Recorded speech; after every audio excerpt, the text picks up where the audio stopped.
Good afternoon, and welcome to my podcast where I discuss classic literature and ancient history. My name is Grace Tibbetts. I am your host, and thank you for joining me today. Today, we are in a second discussion on the book, the Iliad, and I actually have two copies here, and they're two different translations. I happen to like this translation better than this one, but we'll kind of go over both of them. It doesn't really matter which one you do. I didn't get very far in my last podcast, so I'm going to try to get a little further than I did last time. For a recap of where we're at the beginning of, we're in book 1 still. The Mycenaean Greeks have been gotten a terrible plague sent to them by Apollo because the general Agamemnon has disrespected one of Apollo's priests over the priest's daughter, who he refuses to give back. And so they've had 10 days of a terrible plague. And now we're at the point where the great hero, Achilles, has called for a big assembly of all the major leaders to say, hey, if we're going to have a plague and we've been here for 10 years, we might as well just pack up and go home because we're losing everybody. The corpse fires are going night and day and we're losing. We might as well go home. Why don't we call a soothsayer who is going to prophesy to us and tell us what is going on, because we have no idea which god could be mad at us.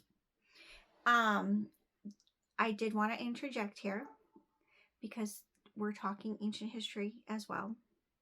And in those days, everything was attributed to gods. If you stubbed your toe, even, that was attributed to a god.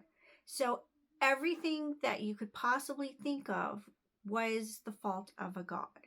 So this plague was definitely the fault of a god.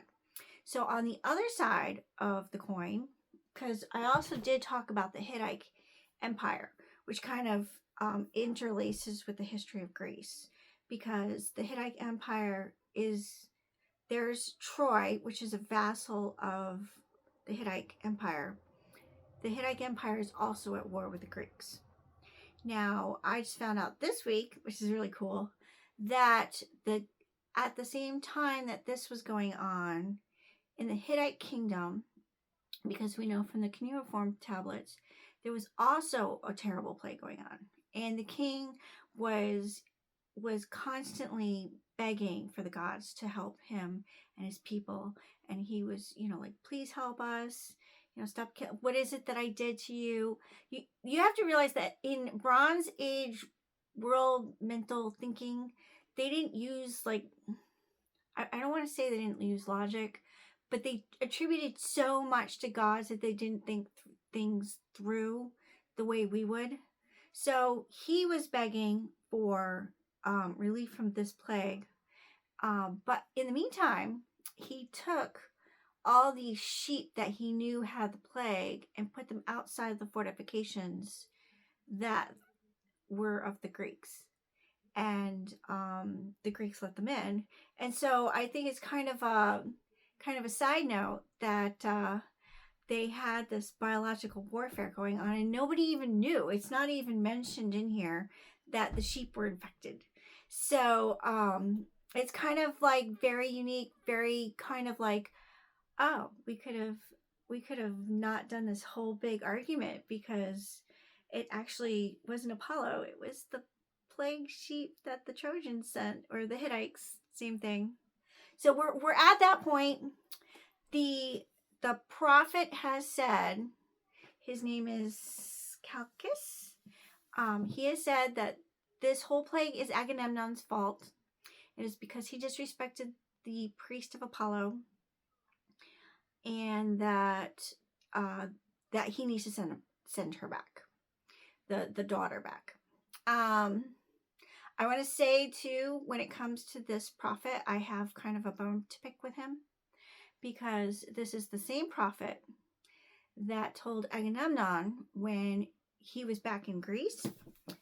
He told him there was no wind for the ships. And they went to the same prophet and they said, why isn't there wind for the ships? And so this prophet said, it's all Agamemnon's fault again. And the reason is because he had hunted a deer in Artemis's sacred grove. And so the only way that he could get the sails to go was if he sacrificed his own daughter to the goddess. And therefore, so what he did was he went to his wife, Clytemnestra, and he said, hey, guess what? Great news. I'm going to marry off our daughter to Achilles, get her all dressed up. And so they did. They got her all dressed up. She gets on the boat, and Agamemnon sacrifices her. The wind starts filling up the sails, and they go off to Troy. And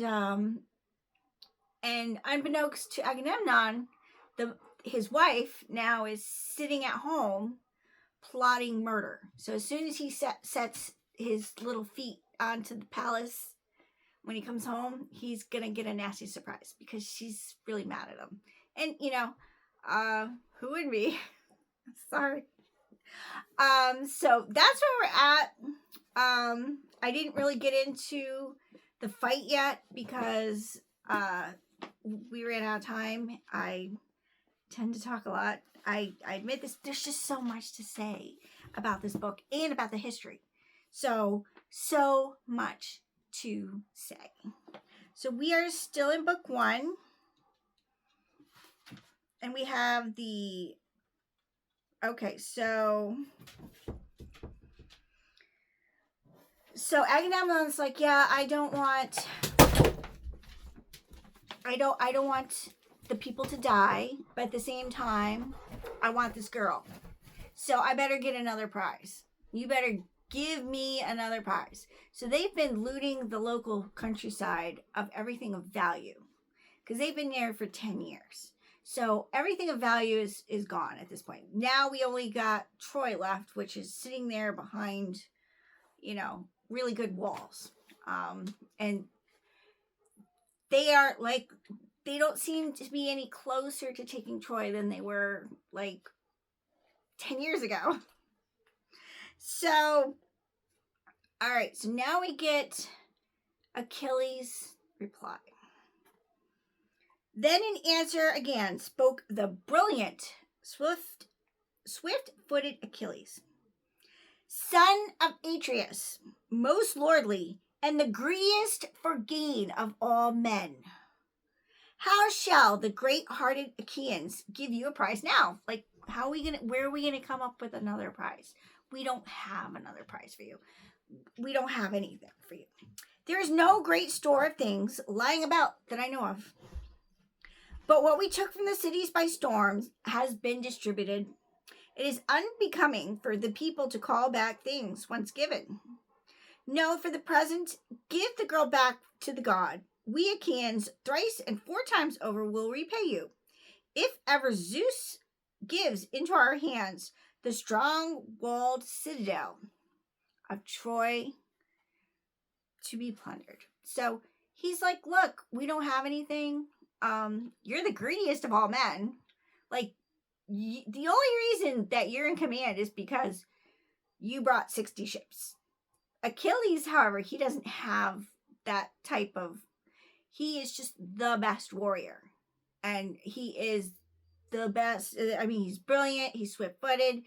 He has gotten there by his own merit. Versus Agamemnon, it just happens to be born into it. Then in answer again spoke the powerful Agamemnon. Not that way, good fighter though you be, godlike Achilles. Strive to cheat, for you will not deceive, nor will you persuade me. What do you want? to keep your own prize and have me sit here lacking one? Are you ordering me to give the girl back? So this is a total power play by two very strong-willed, testosterone-driven men. I mean, this is a one-up. Like Agamemnon, as far as he's concerned, he's in charge, and he should be saying what goes. Achilles shouldn't be speaking out of turn. Is basically how he's looking at it, and especially he's like, Achilles, you gonna order me around? Is that what you're saying here? I'm the big boss. You're nothing compared to me. You're a great warrior, but you're nothing compared to me. Either the great-hearted Achaeans shall give me a new prize, chosen according to my desire, to atone for the girl I lost, or else if they will not give me one, I myself shall take one, your own prize, or that of Ajax, or that of Odysseus, going myself in person, with whom I wish to be bitter. Oh, whom I visit will be bitter. Still, these are things we will deliberate hereafter.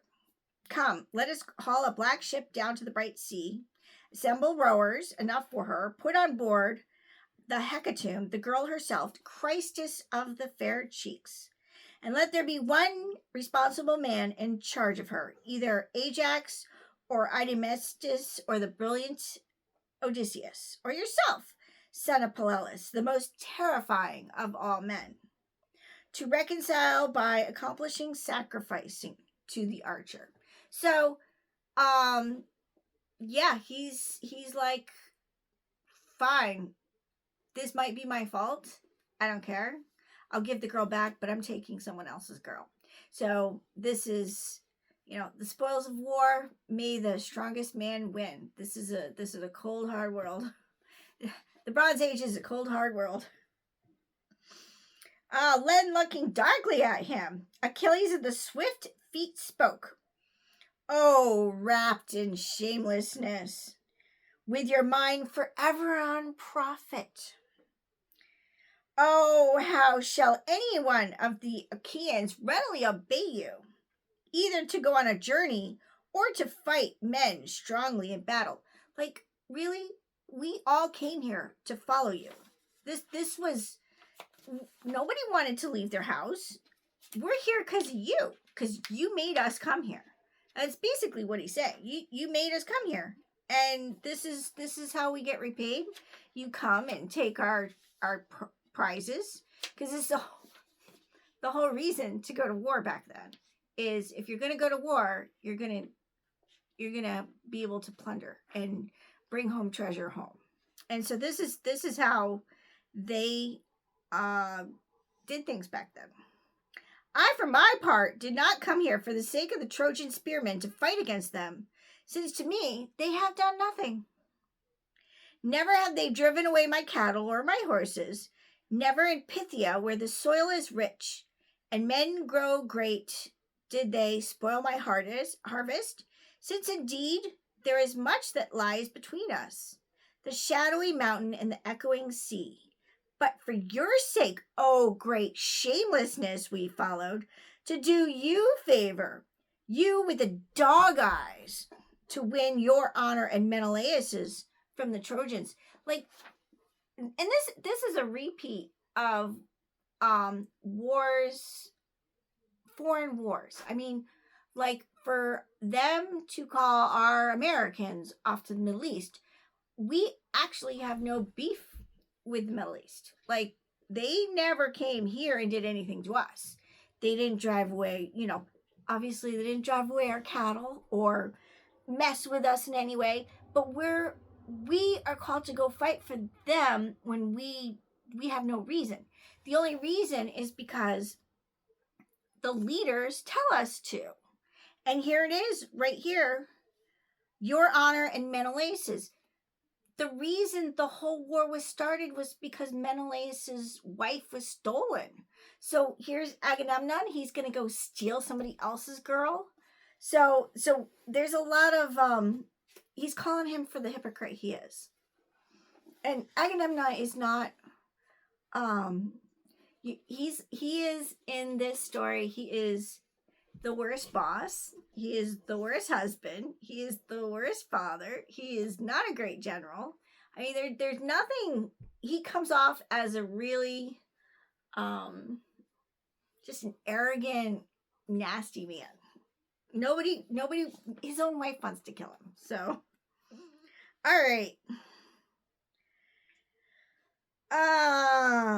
Never when the Achaeans sack some well-founded citadel of the Trojans do I have a prize that is equal to your prize. Always the greater part of the painful fighting is the work of my hands. So he goes up there and he charges forward. He does all the painful stuff. He is the soldier. He is the hero. So he is the one getting all the, glory, but he doesn't get the prizes that Agamemnon does. All right.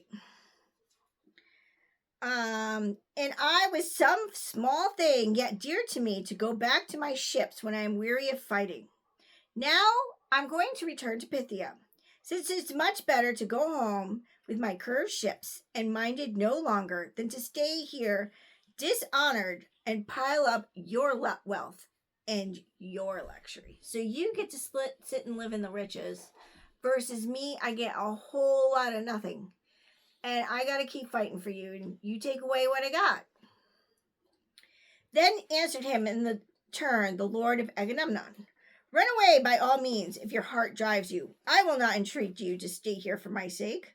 There are others with me who will do me honor, and above all, Zeus of all the councils. To me, you are the most hateful of all the kings whom the gods love. Yeah, he's like, I don't like you.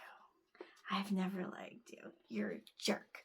You always speak out. I don't like you. Just go away. Forever quarreling is dear to your heart, and wars and battles, and if you are very strong indeed, it's a God's gift. So, yeah, it's not really that great. You just happen to be really good at what you do, and it's all because. So see, even the good things that happen to you are God's gifts. So the bad things that happen to you are God's curses. The good things that happen to you are God's gifts. So every single thing is attributed to God. All right. But I will take the fair-cheeked Perseus, your prize. I myself going to your shelter, that you may learn well how much greater I am than you. And another man may shrink back from likening himself to me and contending against me. Like, I'm stronger than you. I'm better than you. I'm going to take your thing. And you know what? I can do it. And everyone else will bow down to me because they're going to be scared. And Achilles isn't having it. Okay, like I said, Achilles has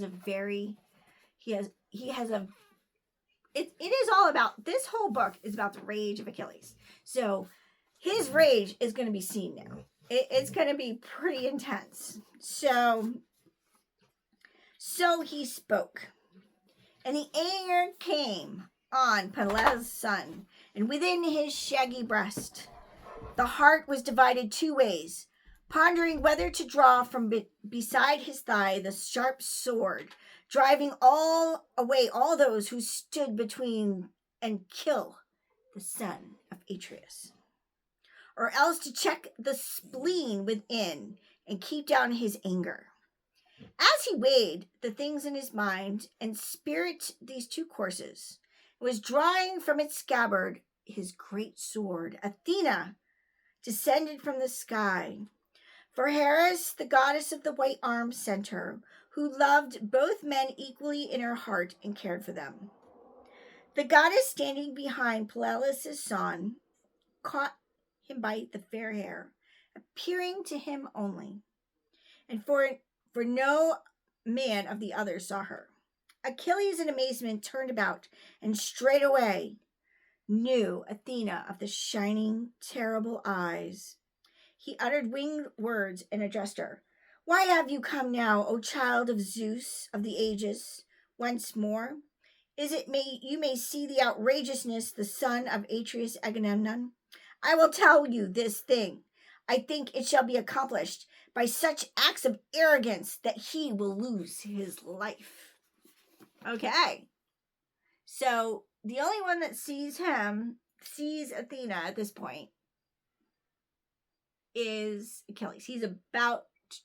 He's literally taking his sword out of the scabbard. He's about to kill Agamemnon. But Athena stops him. And she's like, no. What does she say? I wonder. I have come down to stay your anger, but will you obey me?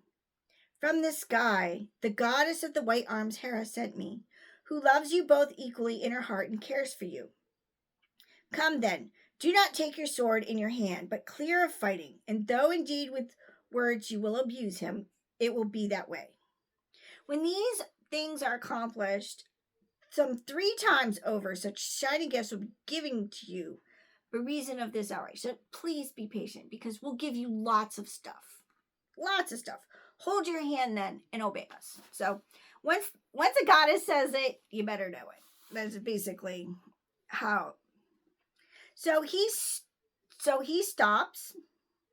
He lays his heavy hand upon the silver sword hilt and thrusts the great blade back into the scabbard, nor disobeyed the word of Athena. So she went back again to Olympus, to the house of Zeus of the Aegis, with the other divinities. But Peleus' son once again spoke in words of derision and did not let go of his anger. So Achilles is going to keep yelling at him. Basically, this is what. So Peleus' son is always Achilles. You wine-sack with a dog's eyes and a deer heart. Never once have you taken your courage with your heart to arm with your people for battle. Nor go on an ambush with the best of the Achaeans. No, for such things you seek death. Far better to your mind it is, all along the widespread host of the Achaeans, to take away the gifts of any man who speaks up against you. King who feed upon your own people, you rule non-entities. Otherwise, son of Atreus, this were your last outrage. But I will tell you this and swear a great oath upon it, in the name of this specter. He's got it is like a staff that you hold while you're in the meeting, which will never again will bear leaf nor branch. Now it is left behind, cut stump in the mountains, nor shall it ever blossom again. Okay. This will be my great oath before you. Someday, longing for Achilles will come to the son of the Achaeans, all of them. Then, stricken at heart though you may be, you will be able to do nothing. When in their numbers before man's slaughtering Hector, they will drop and die. And then you will eat your heart out within you in sorrow, because you did not do honor to the best of the Achaeans. He's like, I'm the best of the best. You know it. I'm going to withdraw from this fight. You guys are going to lose. Ha ha. Is basically what he's saying. Thus spoke Peneleus' son, and dashed to the ground the scepter, studded with golden nails, and then sat down. All right. So now comes up Nestor. Nestor is a wise old king. He is he is a lucid speaker of Pylos. So he's a really good at what they call it rhetoric. He's a very good speaker. His lips, the streams of words ran sweeter than honey. In his time, 2 generations of mortal men had perished. Those who had grown up with him, and those who had been born to those in the sacred Pylos. And he was a king in the 3rd age. So he's a wise old man. So he's been around. He, in kind intention, stood forth and addressed them. Oh, for shame! Great sorrow comes upon the land of Achaia. Now might Priam and his sons of Priam in truth be happy, and all the rest of the Trojans be visited in their hearts with gladness. For when they hear that you two are quarreling, you are surpass all the Danaans in counsel, in fighting, yet be persuaded. Both of you are younger than I am, and in my time I have dealt with better men than you, and never once did they disregard me. So they're better. They were so much better than you, but I'm so wise they listened to me. Never yet have I seen nor shall see such men as they were. And then he mentions all of these people that we don't know. In the likeness of immortals, they were the strongest generation of earth-born mortals, the strongest. They fought against the strongest, the beast men living within the mountains, and terribly they destroyed them. So he remembers a time when there were stronger men that were like gods, and they fought hard, and they fought better than you guys. You guys are nothing in comparison to these guys. All right. So now he is talking, and he is saying, I'm going to give you some counseling, or I'm going to give you some advice. Great man that you are, do not take away the girl, but let her be as a prize that the sons of, so he's talking to Agamemnon, as a prize of the sons of Achaeans gave her first. Nor you, son of Peleus, Achilles, think you to match your strength with the king, since never equal with the rest is the portion of honor on a sceptered king, whom Zeus gives magnificent. Even though you're the stronger of the man, the mother that bore you was an immortal, yet this man is greater, who is lord over more than you rule. Son Agamemnon, give up your anger, and I even entreat you to give over your bitterness against Achilles, he who stands as the great bulwark of battle against all the Achaeans. So he's trying to calm the situation down. Like, look, guys, let's just be calm. Zeus is the one that gave Agamemnon power. That's the reason he has power. This is, you got to realize that Achilles, you are the stronger, but you don't have a great army behind you. You just have you. So you guys kind of part ways gently. Let's stop fighting. He's trying to be conciliatory against both. Oh, in answer, powerful Agamemnon spoke. Yes, old sir, all that you have said is fair and orderly. Yet here is a man who wishes to be above all others, who wishes to hold power over all, to be lord of all, to give them orders. So he's like, no one gets to order me around. I am the great Agamemnon. Okay. All right. And Achilles answered him. So he said, so I must be called of no account and a coward if I must carry out every order you happen to give me. So they're just throwing darts at each other verbally. And I have no intention to obey you, and put away your thoughts for the other thing that I tell you. With my hands I will not fight for the girl's sake, neither with any other man, since you must take her away. But if all other things are mine, beside my fast black ship, you will take nothing away against my pleasure. So you take the girl, I'm not going to fight you, but you better not take anything else, okay? And with these two battling words of contention, everyone stood up and broke the assembly beside the ships of the Achaeans. And Achilles went back to his balanced ships in his shelter with Patroclus and his own companions. But Agamemnon drew a fast ship down to the water and allotted it to it 20 rowers and put on board the hecatomb for the god and Chrysis of the fair cheeks, leading her by the hand, and in charge with the crafty Odysseus. So next part we get is how Odysseus went there to bring her back, and they did they performed a perfect hecatomb to Apollo of bulls and goats along the beach of the barren salt sea. The savor of burning swept in circles up to the bright sky. Agamemnon did not give up his anger of the first threat that he made to Achilles, and he gave orders, who were the heralds and the hard-working henchmen, go now to the shelter of Achilles and bring back Briseis of the fair cheeks, leading her by the hand. And if you will not give her, I must come in person to take her with many men behind me, and it will be worse for him. So if he doesn't give up the girl with you two, I'll bring an army with me. I don't care. So he spoke and sent them forth with strong order upon them. And these poor two old young men went against their will.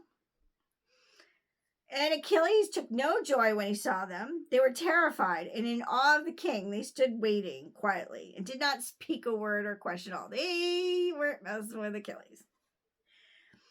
But he knew the matter in his heart and spoke first. Welcome, heralds, messengers of Zeus and of mortals, draw near. You are not to blame in my sight, but Agamemnon, who sent the two of you here for the sake of the girl Briseis.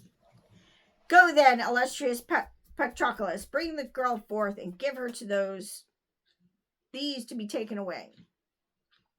Yet let him be witnesses in the sight of the blessed gods and in the sight of mortal men and this cruel king, if ever hereafter there be any need of me to beat back the shameful destruction from the rest. For surely in ruinous heart he makes sacrifice and has not wit enough to look behind me and before him, that the Achaeans fighting beside their ships shall not perish. So he's saying they better not need me. I'm going to be sitting here, and don't ask me to do nothing for you ever again. I swear it. I'm not doing nothing for you. So Briseis leaves and goes to Agamemnon's tents. And Achilles, this is where Achilles, we're going to see what the rage of Achilles starts, okay? Because this starts a chain reaction that cannot be stopped. Achilles, weeping, went and sat in sorrow, apart from his companions, beside the beach of the gray sea, looking out upon the infinite water. Many times, stretching forth his hands, he called out to his mother. Since, my mother, you bore me to be a man with a short life, therefore Zeus of the loud thunder upon Olympus shall grant me honor at least. But now he has not given me even a little. Now the son of Atreus, the powerful Agamemnon, has dishonored me, since he has taken away my prize and keeps it. And I am unfortunately going to stop here because I've reached my 30-minute mark. We will pick up again next week. I hope that you have enjoyed this lesson. I know I enjoy it. So check out my new Facebook page. It's called Classic Literature and Ancient History. I look forward to seeing you all next week.